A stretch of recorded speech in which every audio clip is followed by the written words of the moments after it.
Hi everyone, my name is David and you are watching Death to Harold.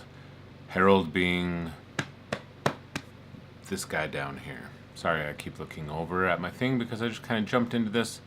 Didn't really check any lighting, any settings, anything. I had a show today, so I got wig hair going on here, but my hair is so short it doesn't matter too much. Point is, I didn't really do much of anything to prepare for this video, but it's been a long time. This, actually a week ago, maybe, what is that, 7, 8, 9, about 9, 10 days ago was my 8-month anniversary. Because it's not an anniversary, because it's not a year, but my 8-month mark from having Loop Duodenal Switch surgery. So let's get into the numbers and all of that jazz. Full disclosure, I'm a little drunk. Anyway, I've had a rough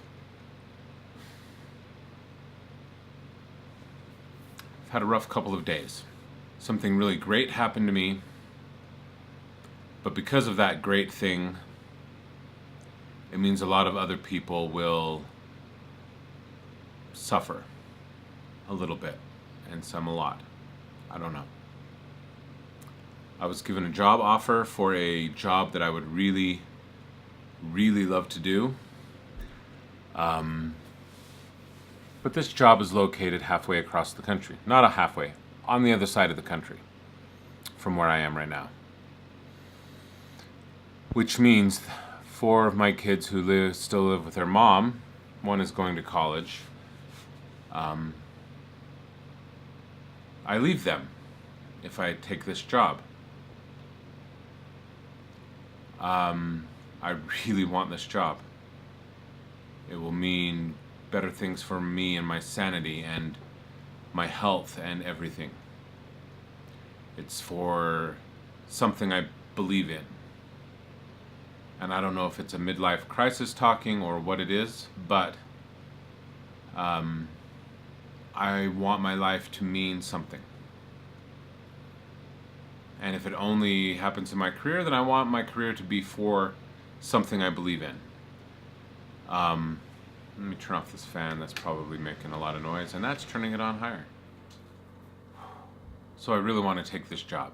I haven't answered them yet, and technically they haven't even really given me a official offer yet. On Friday they gave me they told me they were going to give me an offer. They just needed to check my references, which will be great. Anyway, that's not why you tuned into this, but that's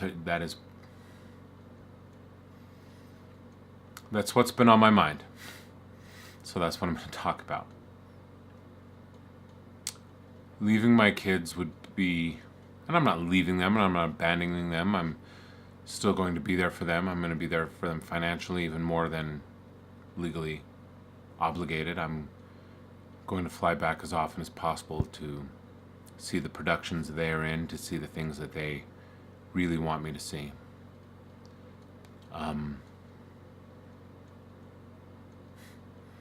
Still,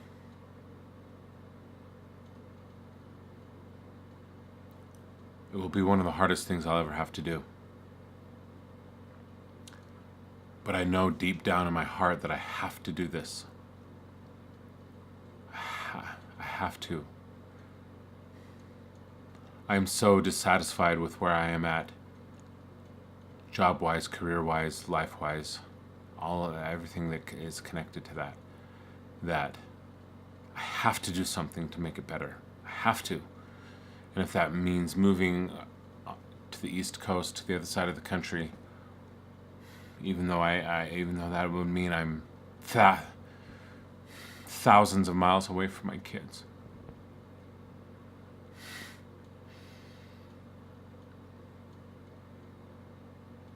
I have to do that. But like I said, that's not why you're watching this video right now. Last week was my 8-month anniversary. I didn't write down what I weighed that day. I have it somewhere, but it was still a little bit over 200 pounds. But let's start with some stats so that you kind of have a perspective of what I am, where I came from, weight-wise. I'm a little drunk. Because this is really hard.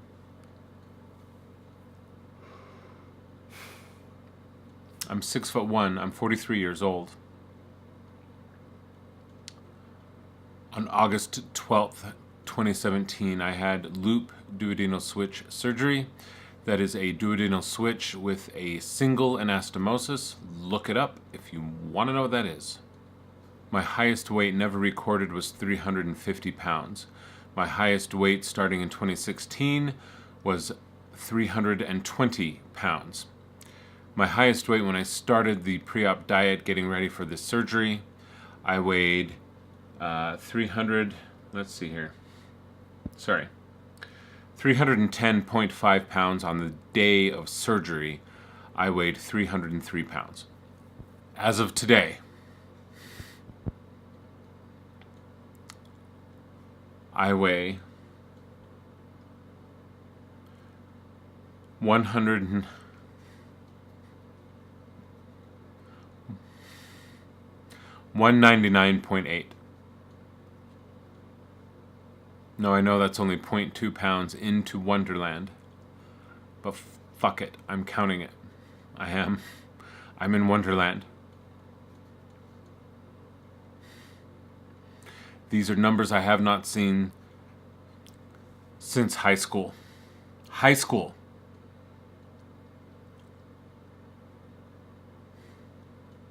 "25 years ago. When I got on the scale and I saw that number, starting with a number 1, I didn't care what the hell came after it. I didn't.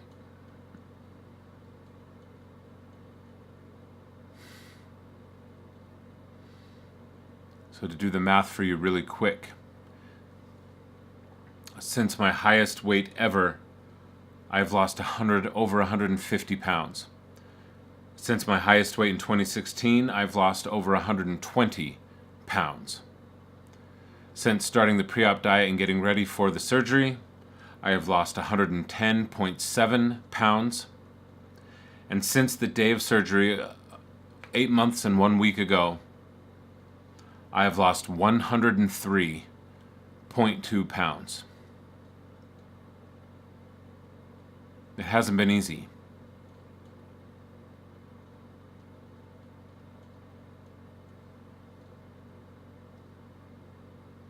There are days when I can eat something and it feels really good. And there are other days when I eat something and it feels absolutely like hell. And it can be the same thing from one day to the next that I will like and that I will absolutely hate. And that my stomach will say, "Screw you, we're not doing this."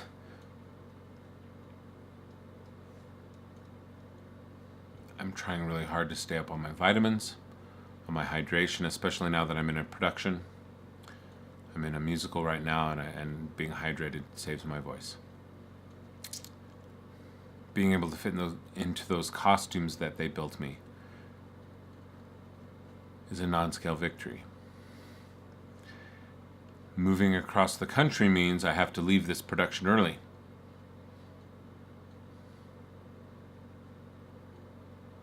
It means that this theater that I've worked at and I've created wonderful relationships at is over.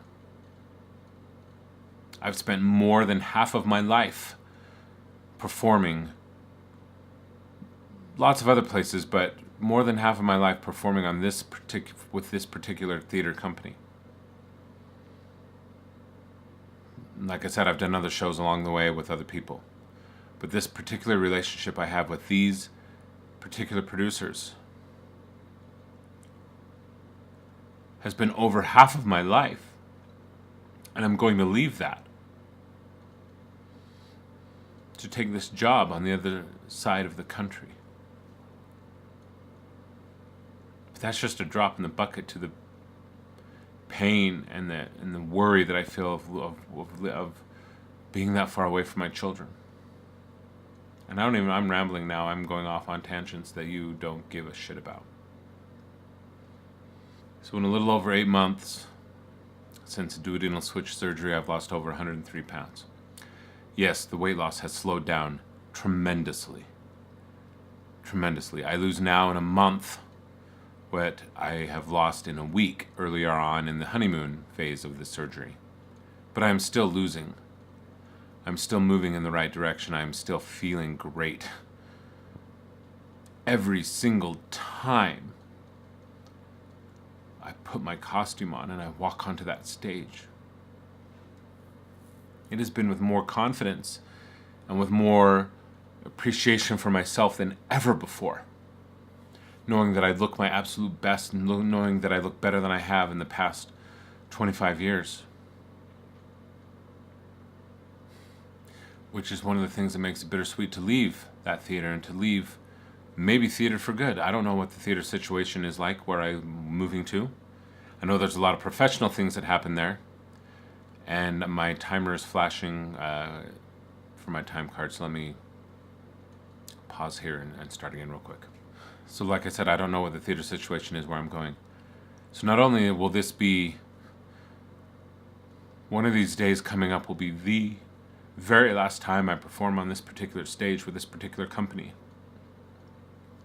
Kills me. But I don't know what the situation is like where I'm going. And I'm 43 years old. This might be my last production ever. Something I love.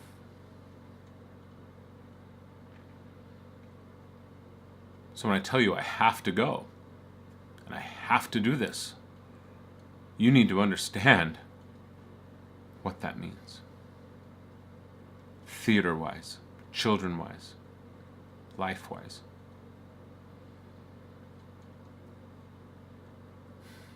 But like I said, this isn't why you're watching me. You've either had this surgery, you're thinking about having the surgery, and you basically just want to know maybe what to expect. What to expect is life will go on. Hard choices will still come. It will not solve shit, life-wise. But goddamn, I'm 150 pounds lighter than I ever was at my highest weight. I am 120 pounds lighter than I've been in the past couple years. One thing is for certain right now, when I get on that plane,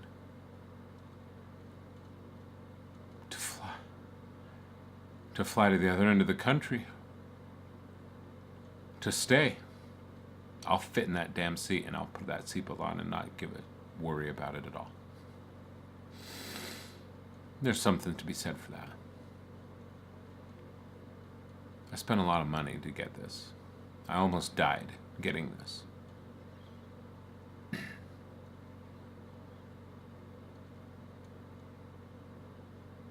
I would do it again. See you later.